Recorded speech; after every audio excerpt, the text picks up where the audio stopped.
Sup everybody, this is Karak with ACG, and today's video is sponsored by Nip and Tuck, the world's first at-home do-it-yourself idiot-proof circumcision kit. Nip and Tuck. We may not get it right the first time, but if there's enough left, your second set's free. All kidding aside, once again, we're sitting here to do a video game review, and we're taking a long look at a particular title, and that title is for the PS4, and it's known as Fallen Legion: Sins of the Empire. And I gotta say right now, I can't be the only person who thinks that that sounds like a generic name generator. Even got tired itself of spitting out titles with war and shadow in the name and just threw its hands up and said, screw it, here you go. The game is out now for the PS4, and its sister title, which tells the story from the angle of the enemy, is out on the PS Vita and costs $19.99 on both. Let's see how they did, shall we? As always, if you like the video, maybe subscribe. So here's my review for Fallen Legion: Sins of the Empire, a title longer than the game, talking books, and a battle system obviously developed by spider people. Graphics are up first. If there's one thing Fallen does well, it's the animation, and while not near up to the lofty luminaries like, let's say, Odinsphere in this genre and others, it still presents itself relatively well when moving for the most part. And it is true that due to the over-the-top way in which the battle scenes play out, and the snicker-snack way of weapons and how they hit, it can actually look a little bit framey at times, but that is without a doubt the actual way the game is supposed to look, and when slow motion or other moments arrive where you can actually see some of the battle animations at a different speed, you can see that a lot of work has actually gone into them. Additionally, I like the overall color work and shading on the enemies, and while their design isn't really anything you can't find in Bilbo's book of artistic averageness, the subtle scales of a lizard man armed with a twined bow still looks pretty damned cool, actually. And on the other end, you have your characters, and while not a ton of them, each has their own overall design. I have to say, though, they just didn't really grab me visually and seem sort of stuck firmly in the tropes that one would expect. Where other games sharing parts of these elements have really gone out of their way to draw their own artistic flair, this might be the first game I can remember where the dragon showed up and that moment hits and you think, this can't be the dragon, right? It has to be like the dragon's little brother or maybe the dragon's pet. Sadly, there are also a number of issues graphically here when it comes to presentation. First, while the game looks good, it's how it presents its data that is honestly sort of terrible. Flashes of red could indicate an enemy attacking you getting hit or an enemy getting hit, and when 6 dudes are all sharing the same friggin' space like quantum mechanics straight up said, I don't give a shit, you are left with things just sort of flashing different colors and either hitting the block button in hopes that that's what it's for, or assuming it's because of an attack you launched and you hit somebody. Much of this is because the game's timers for attacks, which many times need to be exact, are above the character's head and they move around the battlefield a great distance. Additionally, there are some other counters in the top left and a counter in the bottom for your combos. Imagine playing Golden Axe or even Guardian Heroes, but instead of playing just the dwarf, you're all 3 characters and fighting 4 bad guys, and many times the enemies are the same color schemes as you. Overall, I'd say the game just has this issue with communication, with displaying the game state to the player in a clean way, and just presenting data overall, actually. Is it impossible to play? Not even close. But not being impossible isn't actually the same as being good. I would say, as a complete package, pretty hit and miss here. Sound, music, and voice. Lucia's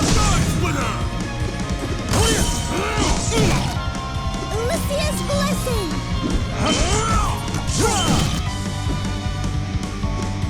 Soulmancy! Falcon Fate! Falcon Fate! My country was dying. And of course, when it comes to the audio categories, sound always goes first. You know, this is a very high arcade-inspired sound effects, and it fleshes it out well because frankly, when you're playing it, that's sort of what's needed. And surprisingly enough, many times, sound is how I could tell a weapon or item worked versus any kind of overall graphical representation. It's not amazing, but I felt that it lent itself to the game's style, and it worked pretty well, but I think for a lot of people, their mileage is gonna vary. Music. Let's just all be honest, no one expects subtlety here, and you get none. For the most part, it's raging guitars and musical numbers that seem more interested in showing off a cool riff than actually matching what's occurring on the game screen. Now, that's sort of expected in some of these titles, so it's not necessarily disconcerting, but it is at times a bit distracting. Now, when it comes to the actual cutscenes and moments where you're talking and characters and all that kind of stuff, that's not so bad. It's a little bit slower, it's a little bit more groovy, but overall, I'd say the music is also pretty hit and miss. And of course, that brings us to voice. You know, it's not the greatest. The actress who handles the voiceover tries her best, but if you're trying to race NASCAR, you don't go out and put gas in it that's been sitting in a tank in a field for 11 years. The writing just isn't that good, and as I will talk about in a bit, the story and its presentation is rough as hell. You know what? Even Pavarotti can't make Nickelback sound good. Overall, I'd say pretty much a complete miss. And that's if they're even speaking at all. Gameplay, and a bit about the story. If story is a series of details with a beginning, middle, and end, and usually some overall focus or events to tell about, then yeah, Fallen Legion has a story, and that story does end, and that story also continues on the Vita version if you want to play that from the angle of the enemy. It's also terrible. It's not just bad, it's one note to the tune of my old DM notes on a Peachy in high school, but instead of flavor text, the game basically spends the first 10 minutes in this weird reminder phase. Hey, don't forget about this bad guy or that good guy and this thing and that place over there, and do I smell donuts? Now the game starts out and involves Princess Cecile running to the right with a talking book and a group of sentient weapons in the form of people fighting bad guys on her team. But there is some coolness here, don't get me wrong. Basically, much of the battle system is built around the princess's ability to bring into being sort of manifestations of weapons to life. Different makeups might make locations easier or harder to get past, but offer bonuses elsewhere depending on the group of characters that you pick. Now, that seems like it'd be something the game might want to, explore in the story, but not really. Instead, basically, you can bring these ghosts to life, a spearman, bowman, lady with a long rifle, and a couple others, and do battle with the ability to also cast spells as the princess with the built-up power you get when your characters attack, and that's pretty much the loop. Spells like attacking, healing, and resurrection for your warriors are done by the princess. Everything else is done by the characters. Other things like blocking stops some damage, perfectly timing a block stops damage and offers bonuses, and so forth. And there's even a combo meter at the bottom of the screen, as I said before, so that if you have 8 friggin' eyes, you can take in the combo meter, the meter of the buttons above each character's head as they go left to right, as well as the magic the princess has so that you can cast it when it's available. Man, they seem to miss the mark. First, the game feels a bit laggy anyway in combat. And what I mean by that is the fact that because while you might push a button to have a character attack, they may have decided to randomly dance back farther than you expected, so the timing is a bit off. Or if you want to perfectly block and the attack is a long sweeping one, then the first guy might perfectly block, but the others will get hit because their block has been up a while before the enemy sweeps past them. It's some very odd game design, and I get the idea to add some lethality, but instead, it just added a feeling of lethargy. The problem from start to finish with Fallen is that it doesn't seem to have any real idea what it wants to do or be, and so therefore didn't do much of anything well. And don't get me wrong, it's not like Fallen Legion doesn't have some stuff going on, it does, but it's a complete lack of presentation that really feels like getting a D on a test you were never able to study for, or actually take it all. Yo dude, you just got a D, boom, done. Now, things just happen with no rhyme or reason also in the game as you play. Like an entire part of the game is sort of not programmed in to tell you what's going on. For example, when you're sprinting through the levels at full speed and a moral choice is dropped into your lap. Instead of the binary good and evil, there's a fake not binary good and evil and sort of good and evil. Most of the time revolving around something like rotten cabbage or what to do with it or 2 folks fighting and, well, you get the drift. Stuff that obviously requires the princess and her 3 ghostly companions to stop everything and figure it out instead of, defending the kingdom. Now, you're presented with the 3 choices and you pick one which gives you a bonus. It seems a strange way to shake things up, and I sort of liked the idea, but when the cards have such mysterious bonuses that basically say stuff like get a charm, what in the hell does that actually even mean? Or so-and-so character's gonna switch stances. What? Stances from where? To where? When? How? Why?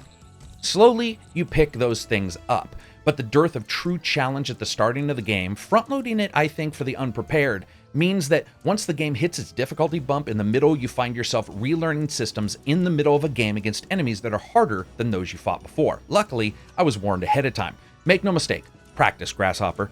This is, of course, if you decide to make it that far.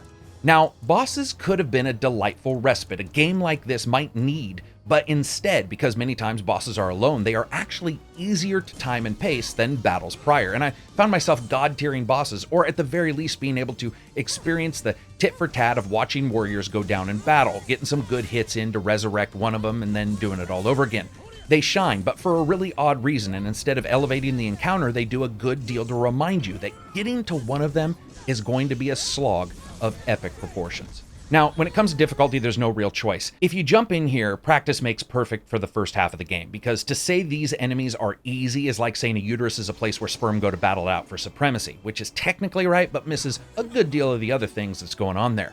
Practice your perfect blocks and so forth, so that when bosses come up and you can do that right, you can practice your combo chains on those bosses and you can sort of see how the battle system is supposed to work, because at times you can see what they were trying to do here. Despite Fallen's massive legion of problems, the fact remains that a lot of these systems work. It's just they maybe don't work perfectly or maybe not even well at all, but you can see your experiences played out as you dive in further and further, and it's an odd sort of charm and combination that goes on there.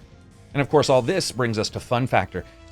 Listen, it's a fairly short game, and in that time, much of it just seems a bit off. It doesn't have the amazing feel of Odin or the excellent feel of Grand Kingdom or the crunchiness of a Valkyrie profile. Instead, it's just got itself, like a lonely boyfriend after pissing off his girlfriend one last time, sitting at a bar alone, hoping someone's going to talk to him. But that's the thing. The old saying goes, there is someone out there for everyone. Bullshit optimism Walmart posters aside, there will be folks who like what's going on here or enjoy it enough to play through it, and that's fine because it makes total sense. Because it's not buggy, and it's not bad to look at, and it's got some unique systems, and frankly, its price is at least lower than, let's say, a full title. But I'm just not really sure how much of a game you want resting on the last words of the captain of the Titanic, which is, things could be worse. So as you guys know, I rate games on a buy, wait for a sale, rent, or never touch it again rating scale. Yes, even at $20, the game's issues magnify its weaknesses due to the genre in which it's presented. It isn't really ready for prime time. Hell, this isn't really ready for any time, and it needs, I think, better AI, better information, dissemination for players, and just overall be better. Also, the game is quite short. Even if you decide to grind, it's easily finished by many in an afternoon. So for me, this is wait for a deep, deep sale. One of the only reasons why this is not a never touch is because, especially when you go into some of those boss battles, things can actually get somewhat enjoyable. And I certainly like some of the fiction that's presented when it comes to, let's say, bringing back these things to life and the way in which the systems work. I would love to see this got maybe an extra 6 months to sort of clean it up. So anyway, that's it for me. I hope you guys liked the video. If you did, give it a thumbs up. If you didn't, give it a thumbs down. Peace out and enjoy the rest of your week.